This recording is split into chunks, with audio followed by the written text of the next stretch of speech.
बनाना मुंह भी सीधा कर रहे उधर भी मुंह कैमरे वाल मुंह देखना जरा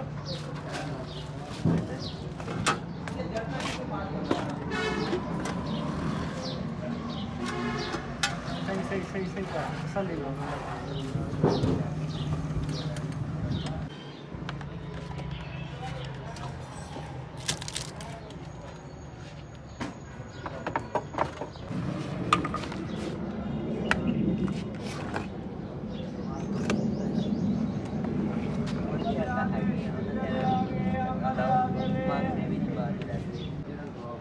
एलपी के निशान है नहीं लाएंगे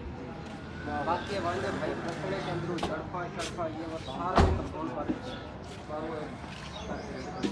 कोई एक्स्ट्रा दबाव नहीं ये टायर नहीं होगा टायर बंद वो टायर नहीं वजह दुबले कराने आवाज वो करवाए